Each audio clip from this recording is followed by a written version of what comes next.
Salut tout le monde, aujourd'hui je vais vous partager 5 techniques pour vous souvenir de vos vies antérieures. Je me dois absolument de faire un disclaimer avant le début de cette vidéo, c'est pourquoi vous voulez vous souvenir de vos vies antérieures. Je me rappelle quand ça m'est arrivé au début dans ma vie, j'étais pas du tout dans une volonté d'aller chercher quoi que ce soit.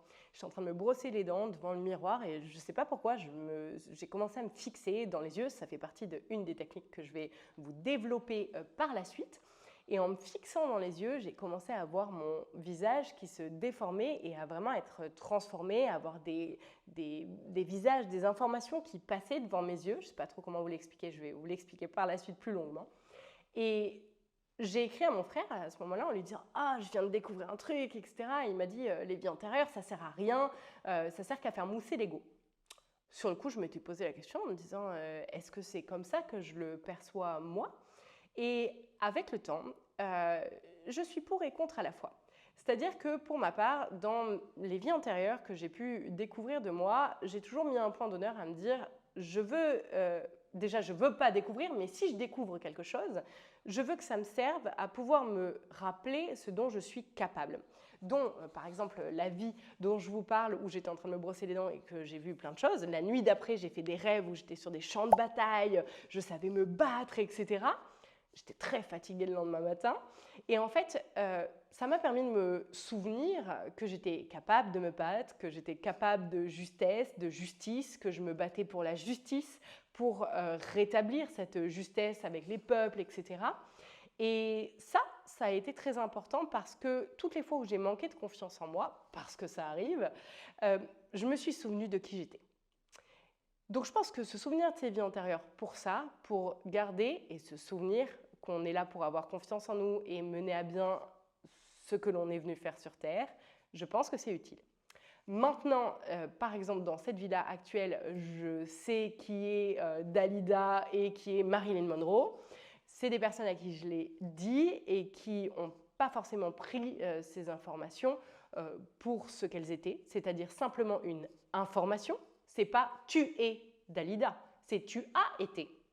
Et donc, je pense que c'est très, très important de se souvenir que c'est ce qu'on a été, et donc c'est plus ce qu'on est, et c'est uniquement des capacités que l'on est capable de récupérer, mais ce n'est pas une réalité de « ah, je suis Dalida, je vois les choses telles qu'elles ne sont pas ». J'allais dire un gros mot, mais je vais éviter dans ces vidéos YouTube. Ce qui est important, c'est l'amour à la fin. Donc, ne pétez pas plus haut que vos fesses et souvenez-vous que vous êtes ce que vous êtes à aujourd'hui, que votre réalité est ce que vous choisissez d'en faire à aujourd'hui et que ce que vous avez été n'est qu'une information. Pareil pour la souffrance, il est très très important avant les exercices que je vais vous amener de prendre l'information et pas la souffrance. Par exemple, sur ma vie antérieure où j'avais les batailles et que j'ai tué des gens, j'aurais pu me flageller en me disant « je suis quelqu'un d'horrible », etc. J'ai uniquement pris l'information, c'est-à-dire je suis capable de me battre, de vouloir la justice, la justesse, etc. Mais je n'ai pas pris cette information de je suis quelqu'un de mauvais, etc. Parce qu'en fait, ça, ce n'est pas une information, c'est un jugement de valeur sur l'information que je suis en train de percevoir. J'en viens à mes points que j'ai notés. Le premier point, c'est l'hypnose régressive. Vous pouvez avoir des thérapeutes qui sont spécialisés dans l'hypnose régressive. Attention néanmoins de ne pas faire appel à des gens qui vont vous vendre monts et merveilles en vous disant « vous allez voir, vous allez pouvoir récupérer vos vies antérieures » et puis qui après, une fois que vous avez fait la séance, ne vont pas vous accompagner. C'est important de faire appel à des thérapeutes en qui vous avez confiance, où vous savez qu'il va y avoir un suivi à votre entretien parce qu'il y a des gens qui via leur mental, etc., ne seront pas forcément capables de prendre l'information et pas la souffrance. Et donc, ça va être très, très important de pouvoir être accompagné dans ce processus-là. Le deuxième point, ce sont les soins énergétiques, comme j'en ai fait pendant des années. Je n'en fais plus aujourd'hui, je tiens à le préciser. Mais il y a plein de gens que j'ai formés. D'ailleurs, je pense que sur mon site internet, je mettrai bientôt la liste de personnes en qui j'ai vraiment profondément confiance, à qui vous pouvez faire appel pour pouvoir aller voir vos vies antérieures. C'est des personnes qui peuvent, via les mémoires cellulaires qu'il y a dans votre corps causal, donc le corps du karma, vous pouvez aller piocher ces mémoires cellulaires et les interpréter pour pouvoir savoir à quoi ça sert, ce par quoi vous êtes passé dans vos vies antérieures, etc.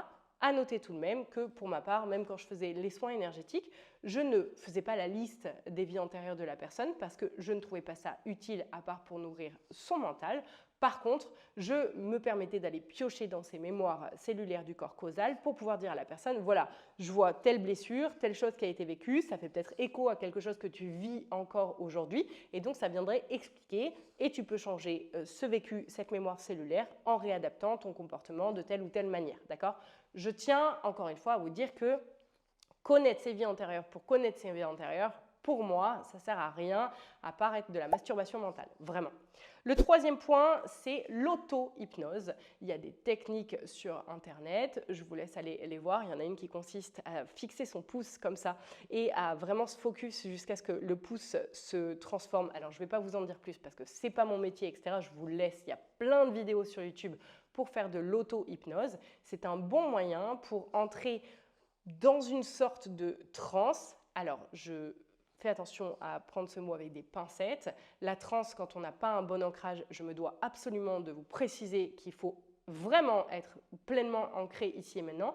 Si vous avez déjà des problématiques où vous n'arrivez pas à gérer votre ancrage, que vous êtes facilement parasité ou que vous avez tendance à vriller sur certains points, à ne pas canaliser votre mental, ne faites aucun de ces exercices, d'accord ? Ne faites aucun de ces exercices.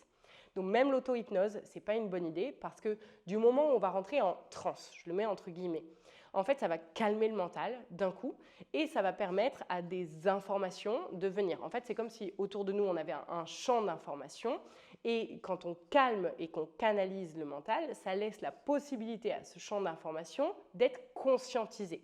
Donc l'auto-hypnose permet ça, tout comme l'hypnose avec un thérapeute à l'extérieur. La technique du miroir, j'en viens à ce que je vous expliquais tout à l'heure. J'étais donc en train de me brosser les dents. Vous n'êtes bien sûr pas obligé de vous brosser les dents en même temps. Vous devez absolument être ancré avant de le faire. Et vous allez vous positionner devant un miroir de la salle de bain, par exemple, de votre chambre, de n'importe où. Vous devez être ancré, je le redis, et vous allez fixer votre pupille. Vous ne pouvez pas fixer les deux pupilles en même temps, ça n'est pas possible, ok ? Je précise aussi que je ne suis pas responsable de, si vous faites cet exercice-là et que ça ne se passe pas comme vous l'aviez attendu, je ne peux pas être responsable, je vous partage une technique, je ne suis pas responsable de si vous l'avez fait alors que je vous ai dit que si vous n'étiez pas ancré, de ne pas le faire, etc. Donc vous faites ces exercices à vos risques et périls et surtout avec votre propre responsabilité. Vous fixez votre œil, un œil après l'autre, parce qu'on ne peut pas fixer les deux en même temps. Vous allez voir qu'au bout d'un moment, soit il y a des visages qui vont passer comme si votre visage se transformait et qu'il y avait un film de plein de visages qui passaient devant vous. Et en fait, c'est comme si vous les voyiez avec vos yeux physiques, mais sans les voir.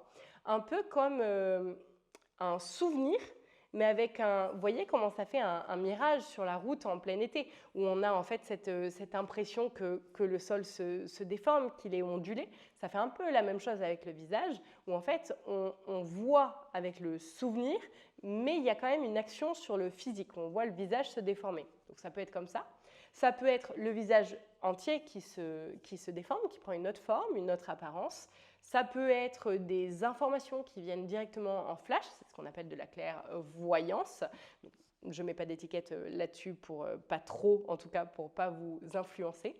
Et je vous le redis, l'ancrage est primordial pour tous ces exercices-là, sauf avec l'hypnose avec un thérapeute qui est censé, lui, vous accompagner à sa façon à lui. L'autre point, c'est la méditation de régression. J'essaierai de vous la mettre, elle est en non répertorié sur ma chaîne parce que je ne voulais plus forcément mettre ces points-là en avant. Je voulais vraiment mettre un point d'honneur à l'alignement à l'être. D'ailleurs, petite parenthèse, il y a ma formation être pour les gens qui ne se sentent pas alignés, qui ne savent pas où ils vont, qui ne savent pas comment mettre les choses en place dans leur quotidien. Si vous avez besoin d'être accompagné sur 7 semaines à la suite, c'est ce que je fais dans la formation être. Donc je vous mettrai le lien en barre d'infos. À noter que c'est l'accomplissement de 14 années d'expérience. Si vous ne savez pas d'où je suis partie, je vous conseille juste d'aller voir mes premières vidéos il y a 10 ans et de regarder où j'en suis aujourd'hui. Ben, la formation être sert à ça, à passer de ce que j'étais à ce que je suis aujourd'hui, mais vous, dans votre propre vie. Et donc, cette méditation de régression, c'est une méditation que j'ai mis hors ligne pendant longtemps parce que je voulais vraiment focus mon travail sur l'alignement à l'être et pas sur tout ce qui était trop show-off. Je vous le mettrai néanmoins en barre d'infos, comme ça vous pourrez aller tester cette méditation de régression. À noter encore une fois qu'il faut bien sûr être ancré avant de faire la méditation de régression. Comme de toute manière, toute technique où on va aller toucher des mémoires cellulaires du passé, je vous donne, non pas pour vous faire peur, mais pour vous donner un exemple, je ne trouvais pas mon mot, je vous donne cet exemple-là. En fait, pour ma part, quand je suis mon propre cobaye, donc j'ai fait beaucoup de tests sur moi, dont des tests pour pouvoir voir si j'étais capable de telle ou telle chose, etc., voir si j'avais déjà eu ces mémoires cellulaires présentes dans mon corps. Et ça a ramené des personnes de mes vies antérieures avec qui j'ai dû dealer, des personnes avec qui j'avais pas été cool par le passé et qui venaient réclamer justice. Donc quand on n'a pas clairaudience et clairvoyance, si on ne veut pas ramener des trucs et devoir les gérer par la suite en faisant appel à des thérapeutes, en disant ah, je suis allée toucher mes vies antérieures et maintenant j'ai des gens chez moi qui viennent de mes vies antérieures. Si vous ne voulez pas ça, vous faites en sorte de vous ancrer. Si vous êtes bien ancré, ça veut dire que vous allez vraiment avoir votre énergie qui va être densifiée à l'intérieur de vous et vous n'allez pas pouvoir être poreux et donc il y aura beaucoup moins de risques sur le fait d'être parasité par la suite. Voilà. Sachez bien sûr que je ne vous dis pas ça pour vous faire peur, parce que l'idée, c'est pas ça. C'est juste que je préfère prévenir que guérir, que je vous le redis, on ne fait pas ces exercices quand on a déjà une énergie qui est instable. Si vous vous posez plein de questions, que votre mental est hyper présent, que vous êtes dans la peur, ne faites pas ces exercices-là. Restez ici et maintenant, c'est bien suffisant. Je vous partage ça pour les personnes qui veulent aller plus loin et qui s'en sentent capables, mais c'est à vous de jauger et c'est à vous de prendre vos responsabilités. J'ai nul doute que vous êtes des personnes responsable. Dites-moi en commentaire ce que ça aura donné pour vous, si vous avez eu des résultats, des infos, si vous êtes déjà passé par des hypnothérapeutes pour aller dans vos vies antérieures, etc. Et je tiens aussi à un dernier point à vous rappeler que le temps n'existe pas. Je vais refaire probablement une vidéo là-dessus, ou alors je vais vous mettre en fait le lien en barre d'infos de ma vidéo du temps qui n'existe pas. Et je vous rappelle juste que le temps, il est multidimensionnel et qu'en fait, ce n'est pas une ligne linéaire. On a eu besoin de la linéarité pour pouvoir conscientiser les expériences en se disant « Ok, aujourd'hui, je suis là. Le passé, ça, c'est ma gauche. Le passé, il est là. Je suis passé par ça, ça, ça avant d'arriver ici. » Le mental a besoin de ça pour comprendre. Néanmoins, le temps n'est pas linéaire. On parle de vie antérieure, alors qu'en réalité, c'est plutôt des vies multidimensionnelles. Voilà, si vous avez des questions d'ailleurs sur le temps qui n'existe pas, mettez-les en barre d'infos. J'essaierai de retourner la vidéo bientôt parce que je pense que c'est un sujet qui est très, très, très intéressant. À bientôt.